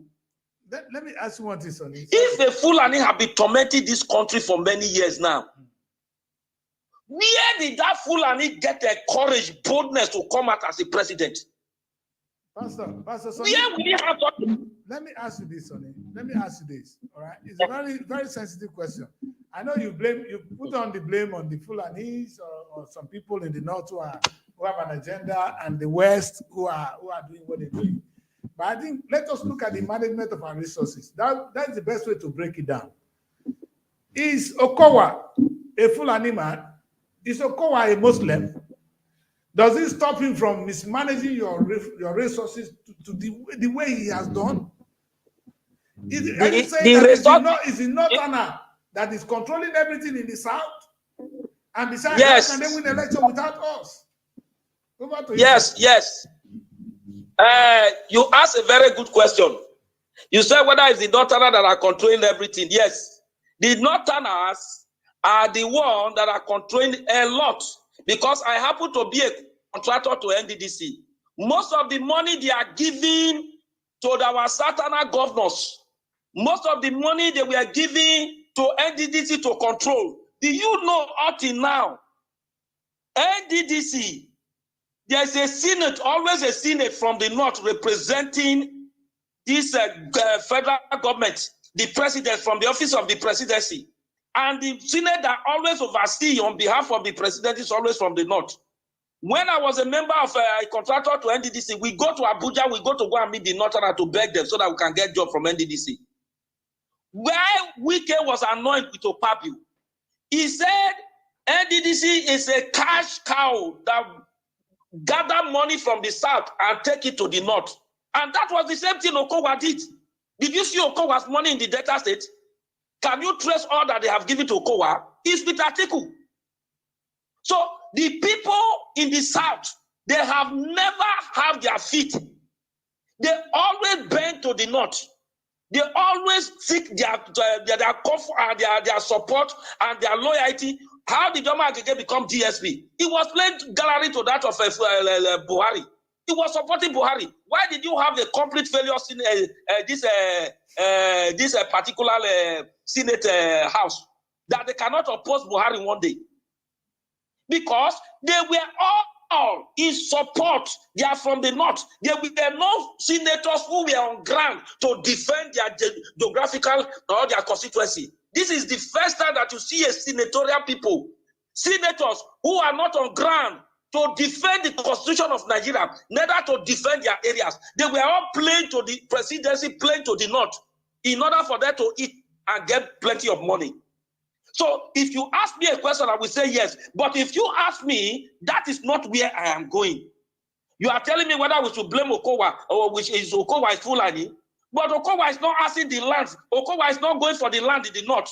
Neither Okowa want to take your father's land. I'm telling you that these people, they are after your father's land. They are after your land to control it here. This is what is on ground. As I'm talking to you now, some part of data says on serious age. In Ugwelu now, they have written to the community, either they come to pay them huge amount of money, come with Gary, or they will invade the place again. Every year, they normally will invade Ugwelu. The last time the Fulani came, they killed about 11 people. You cannot cross from Ogarade to Jesse Farm and start passing that road to Asaba. They have taken over those lands. In Benin, vigilante is not on the day people will go to farm in some part of Benin, they have to pay vigilante. Vigilante have to pay on the front. Then where did the Southern man have the heart to support another Fulani to become a president? If they were not really a coward, if they were not really a complete fool that exists on earth in the 21st century, that their white men talk are even better off than them. Where did you, in Germany, if your brother is a criminal, they will not, you as a junior brother, in one particular rising this country, and yet we have Satanás supporting them to take over your father's land. Are you blaming those people, or you are blaming yourself? Okay. Huh? Are you going to blame those people, or you are blaming yourself? Good. That you refuse to stand as a human being? If you, the Rockefeller, the uncle to Bill Gates, he said, if you want to control a nation, get the army to your side and get the agriculture. He said you have succeeded to rule the nation. What? That's food and weapon. Thank you so much, sir. Sonny pointed out. I don't know whether I completely agree with Sonny or not, but he has some valid points. Only I see the same thing we're talking about, sir. Back to us here in the studio. Same to what we're talking about. I'm going to throw this on to Princess now. Princess, Sonny is now blaming a particular section of the country for the problem we have. All right. And yes, they may have one or two things. Maybe they're able to put themselves together and try to keep power. But that's a political thing. They didn't stop us from doing so. I don't think these guys tell us if we cannot, if we queue behind Peter Obi or queue behind Tinubu, that they will kill all of us. They've not done that. We've not been able to really come together and do the needful, and we are blaming them for our problems. Anyway, maybe they have another way. I understand. Sonny is of the opinion that they are coming to take our father's land. I know that is another difficult and raising issue which they all signed. Okowa signed it. It was not Okowa. They didn't stop Okowa from implementing it. He refused to. I agree with Sonny. I know Sonny is still boiling on the other side. His line went off. I'll bring him back. So what do you have to say, Princess? Like I said, this is like injury time. Yes, exactly. Okay. I already said that in Nigeria here, people are angry. People are, if there's another word, it's burning. Everybody can feel the way it is. So I understand his grievances. It's understandable. He has the right to express this anger because, of course, he's only a human being. Like he said, in some parts of Delta State, people can no longer walk freely to their farms. It has gotten to the point where these people will write a letter to the kings, to the villagers. You have to bring this or bring that before you can access your farms. So at the end of the day, Do they really do that? Do they do that? yes, Is they that do. true? From that village he mentioned is it's my mother's village. Are you serious?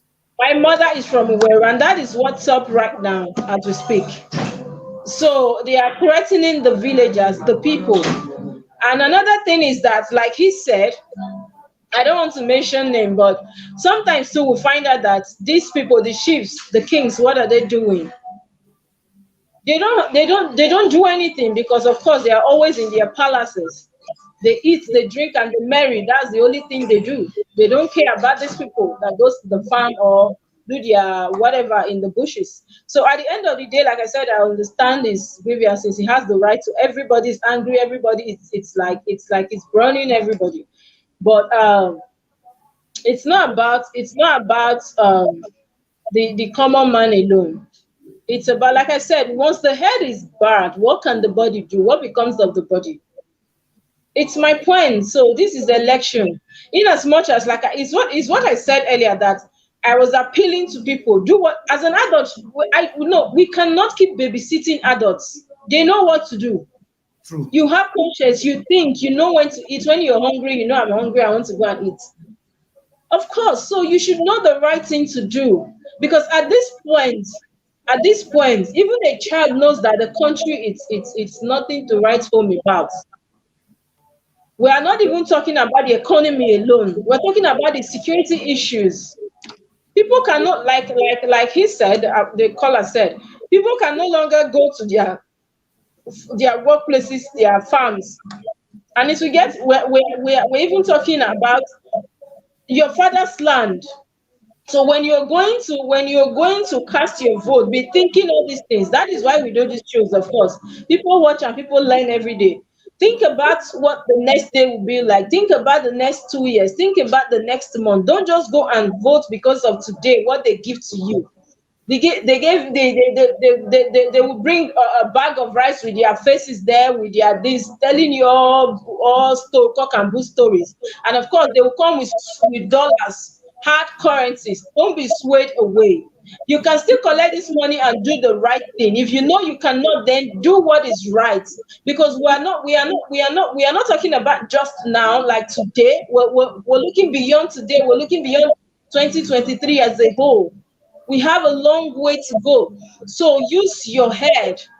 You have conscience, use your head and do what is right. You already know that you're an adult, so we shouldn't come and be telling you, no, enter here or go here or go here. No, you know what to do. Don't let people sway you with their money or with their food stuff. Life is beyond the way the country is now, is beyond the money, is beyond the food stuff. You have to stand your ground today so that tomorrow will be better, will be fine.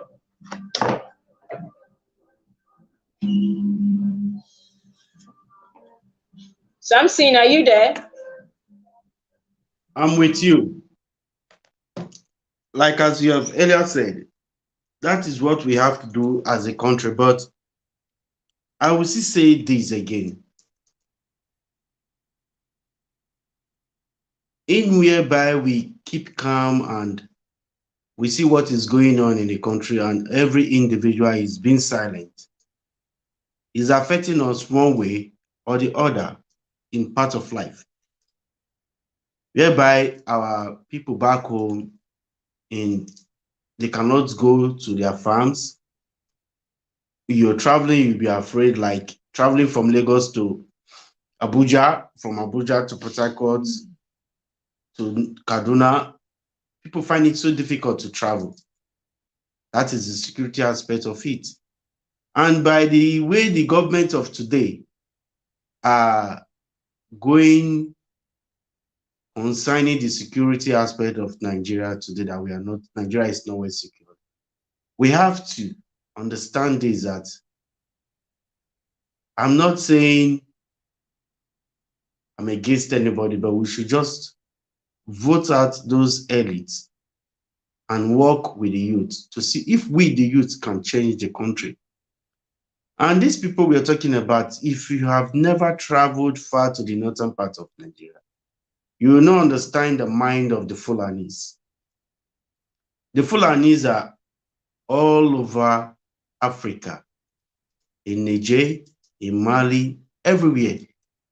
They're everywhere. If you have met them in the process of traveling through the desert part of Africa, you understand that the Fulani, they're heartless people. They don't have feeling.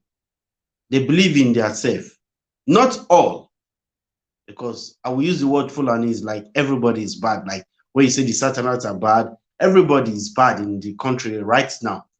They are complaining the Fulanis, but some of these people in the eastern part of Nigeria who is doing this job, kidnapping and killing people, they are not Fulanis. Some of them from Igbo, some of them from different parts of Nigeria, all in the name of money. That is poverty. You see, when poverty overtakes the lives of people, you see people doing things that they don't supposed to do as a people because of what? Poverty. But when this country, the money is going around the country and there is job opportunity, like what Peter Obi said, for consumption to production, because why? We have all mineral resources of production, and we have a lot of, we have the seaport, we have the international airport, and we have top businessmen back in Europe, and we have some in Africa. Nigerians who are well to know, who are doing well. If we as a people can turn our country to a good country whereby you'll be very free when you're traveling, the security, everything will be okay, then fine, you will see investors will come back home. I'll still remember back so many years ago, back in the days when this Shell, Chevron, Texaco, Mobi, they were carrying their offices out of Warri to Lagos.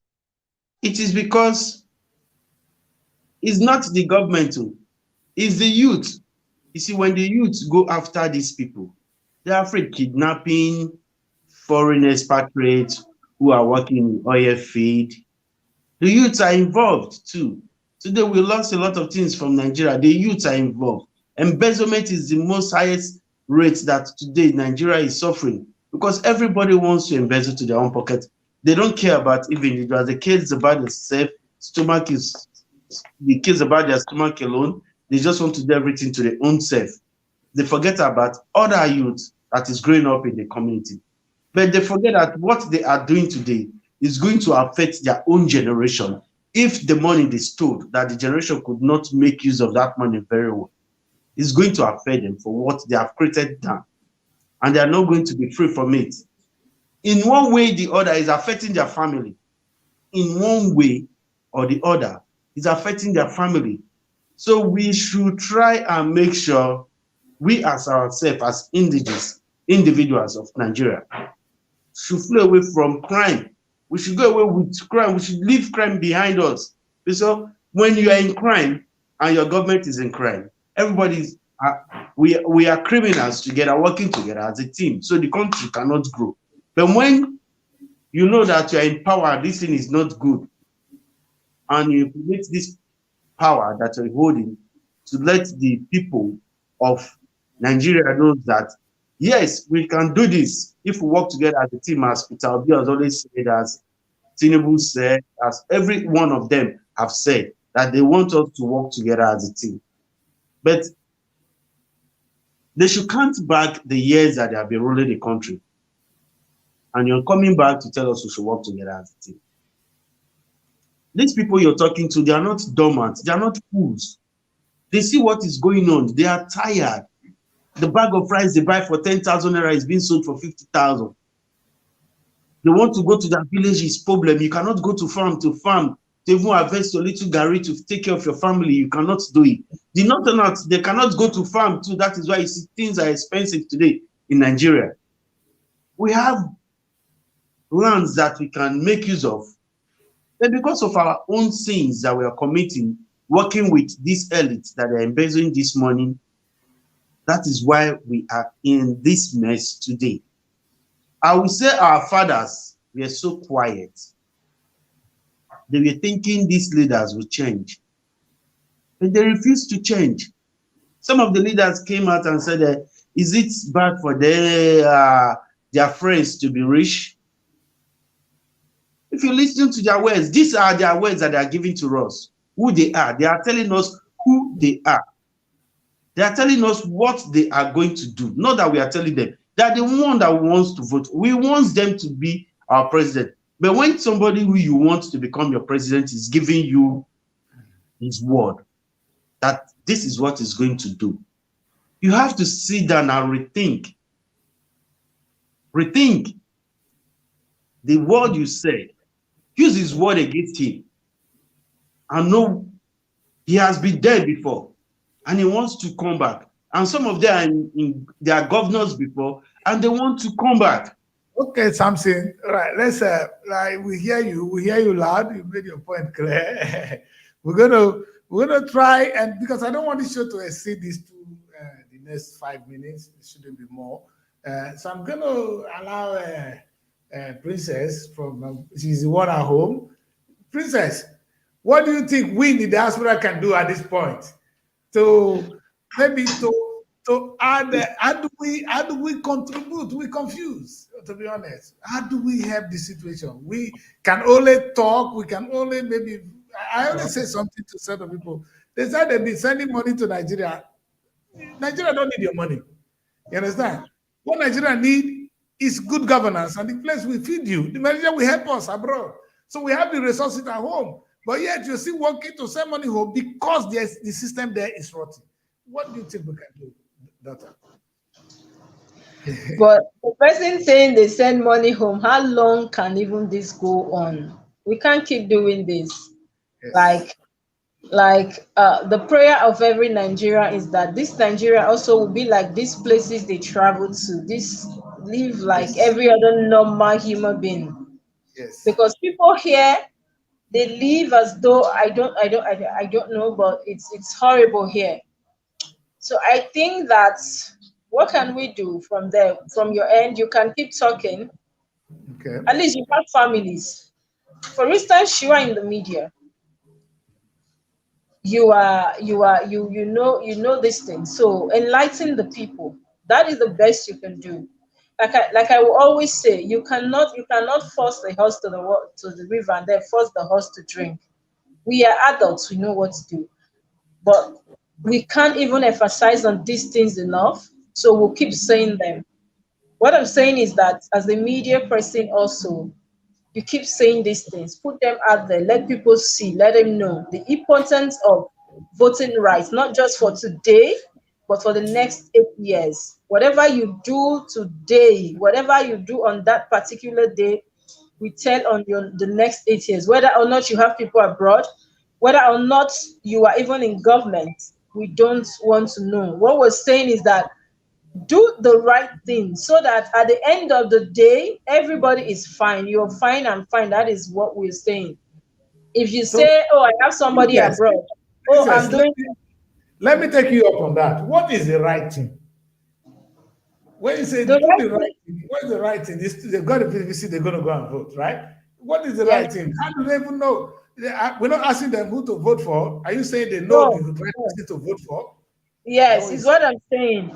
When you go through people's profile, Yeah, okay. as it stands in Nigeria, let's say it black and white. As it stands, right, you have to go for the lesser evil. Okay. Do you understand? You have to go for the lesser evil. Like I said before, I made reference to like 8 years ago. When APC came, when they were coming, they said, oh, they painted themselves as if though they were saints. So people could be easily swayed, is what I'm saying. Yes. They said, a lot. We'll do this, we'll do that. And then look at us today. Like, it's even like we went from frying pan to fire, the middle of the fire. So what I'm saying is that we check people's profile, that's fine. And then we check their manifesto, whatever they have presented. And then let them do the right thing. What can we do? At the end of the day, we still have to vote, whether or not Yes. we want these people or not. You still have to cast your votes. one way or the other. And that is why I'm saying, in all this, you go for the lesser evil. And you know Okay. what that you know what The to do. lesser evil. I like that word. So we should go for the lesser evil. I agree with you. And because when you see, and you said now all we can do is actually help in the sensitization of the vote. And those of us in diaspora should take note of that. I agree with you. Yes. We can continue. How long can you continue to send money? The money you have sent, you have been sending, what impact has it made? You understand? Yes, that is what I'm saying. You cannot. You're afraid to go there. Most of us are afraid to go because they just tell us you'll be kidnapped and you sit down. You understand? We have, you see, Nigeria was supposed to be a home where you make money, go home and enjoy. You're afraid to go. That's how bad it is. You understand? So it's affecting everybody, and I think we all are aware of this. And I cannot thank you much. If I don't have words to say to you, you guys are young, you're knowledgeable. You guys should take up the battle. Don't be tired. We are tired, but you guys shouldn't be tired. But Princess, before we close this program tonight, I'm going Okay. to ask you one thing. Will this election be peaceful? Will the result be peaceful? You guys are the one on the ground. We started with this, and I want to end with it. We talk about the insecurity which is there, but now look at these three big people about to fight. We have the APC, we have the PDP, and the Labour Party.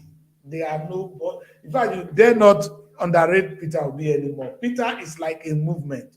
It's not Peter, it's the movement of the Labour Party. And you must look at the youth. My fear is with the energy the young people have. If Peter genuinely lost, they will not take it to. And you understand? And if you listen to Sonny, it's like the Fulani have a clear agenda. They want to come back. You understand? And then is Baba Tinubu ready to spread the whole money? Will Tinubu accept defeat?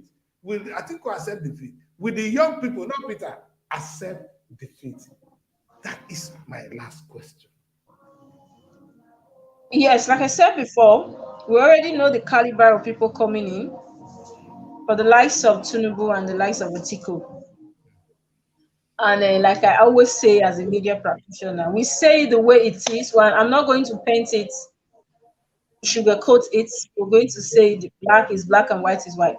Now, we know that it's going to be fierce. Let's be truthful.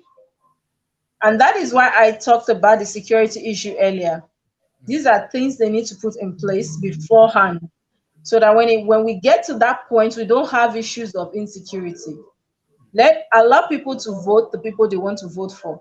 And another thing I want to say is that to some extent, I know it will be peaceful because, like you said, Peter Obi on his own, though I know they don't have the money to throw around like others we do that day with the raw cash, or maybe they would not, but we know that it's a movement already and they are not willing to take no for an answer.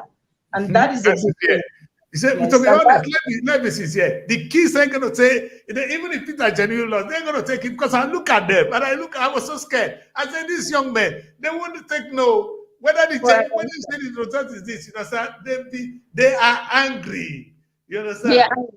So, it's like when you go on the street, people are just angry. They are just frustrated. It's burning. Like I said, that word, it be like say, like your when your system is on heat, that is what we go through here way back.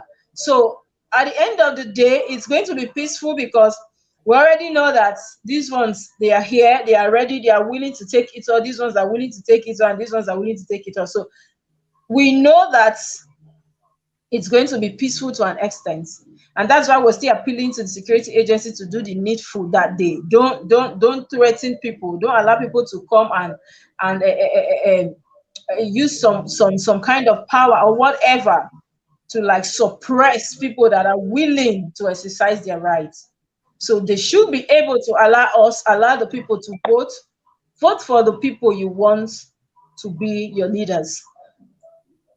With that being said, another thing is that I'm still appealing to the youth, and I'm appealing to you people over there in the diaspora. Keep on sensitizing the people. You cannot overdo it. You cannot say I've done enough until that time is even beyond that. I keep on telling them that this is what it is. You have to do what is right, and you know what you know. Like you tell them to know that it's not basically about, like what the caller said. It's not basically about today, tomorrow, even next year. 8 years is such a long time. Let's have that in mind when we do anything. Whatever you do now is going to affect everybody. It's going to affect you and the next person. So let's look beyond today. Let's look beyond the money you have now. Somebody, for instance, you guys are there, you could send money to somebody and they feel like, okay, today I'm fine. I'm okay. I have so much money and all that. But how long will that money carry you? And how long will that person keep sending you the money?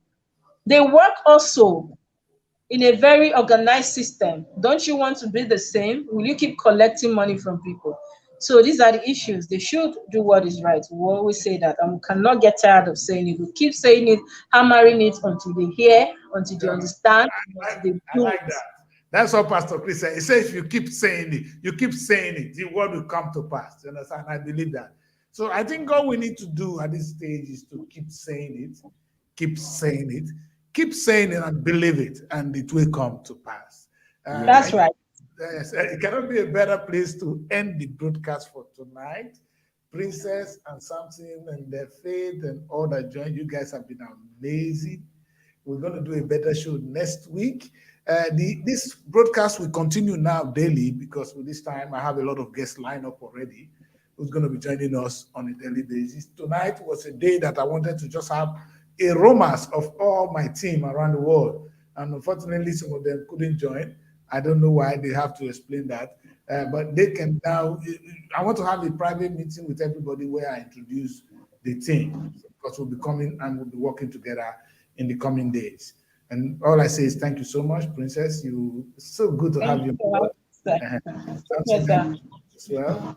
And you'll be seeing more of Princess. She's running Abuja right now. And Francis is in charge of France. And Rosalind was in charge of Germany. She started the show and then she fell out. I don't know what happened. So you will meet the rest. And slowly, Faith was with us.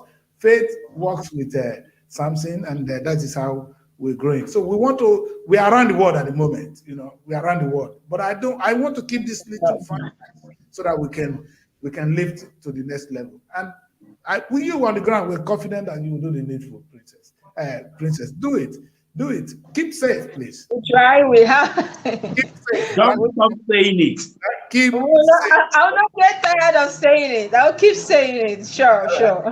Thank you so much. And then we'll end the show tonight. For those of you who joined us, this is Srtv Worldwide Magazine Broadcast, where tonight we focus on the Nigerian coming election, the 2023 election. And you heard it all.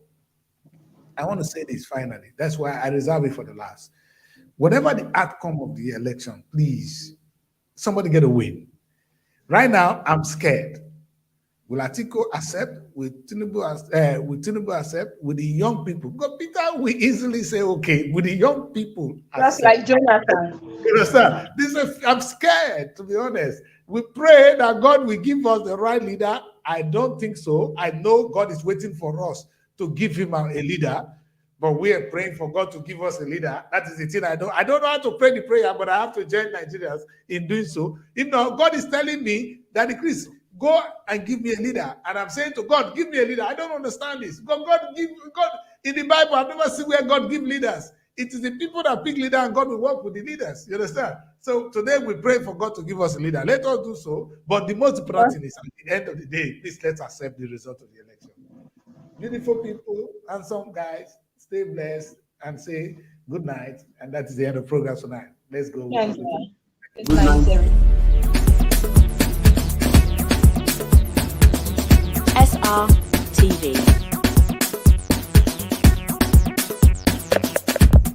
Innovative content. Global audience.